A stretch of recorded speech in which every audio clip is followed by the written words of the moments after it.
بسم اللہ الرحمن الرحیم۔ السلام علیکم ورحمۃ اللہ وبرکاتہ۔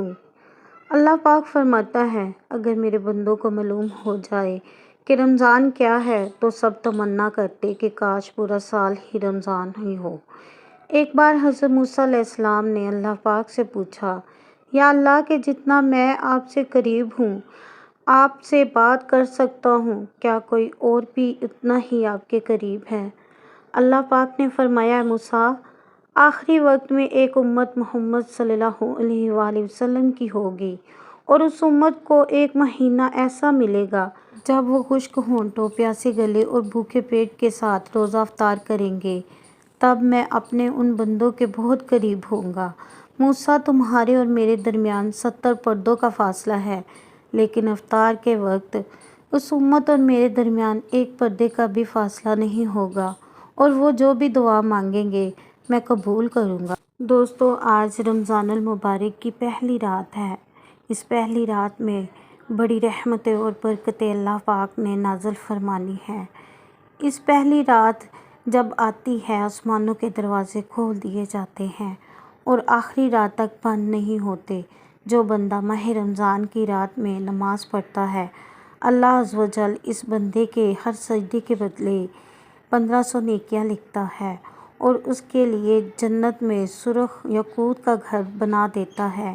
اے تراویح پڑھنے والوں، آپ کو مبارک ہو! اے نمازیں پڑھنے والوں، آپ کو مبارک ہو! رات میں عبادت کرنے والوں، آپ کو بہت بہت مبارک ہو! آپ کے ہر سجدے پر 1500 نیکیاں ہیں۔ دوستو، جیسے ہی رمضان المبارک کا چاند نظر آئے، یہ ایک کام کر لینا، رمضان کا انتظار کرنا، رمضان المبارک کا استقبال کرنا مومن کی عظیم نشانیوں میں سے ایک نشانی ہے۔ اور جیسے ہی رمضان کا چاند نظر آئے، اللہ کے فرشتے زمین پر رحمتوں کے اور برکتوں کے خزانے لے کر ٹہل رہے ہوتے ہیں اور تلاش کر رہے ہوتے ہیں۔ ہے کوئی مانگنے والا؟ ہے کوئی بخشش مانگنے والا؟ ہے کوئی رزق مانگنے والا؟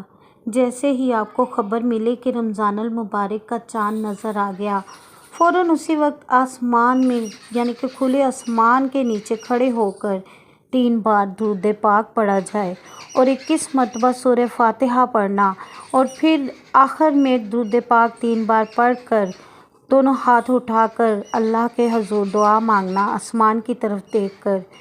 جو دعا مانگو گے اللہ تبارک و تعالیٰ قبول فرمائیں گے۔ آمین یا رب العالمین۔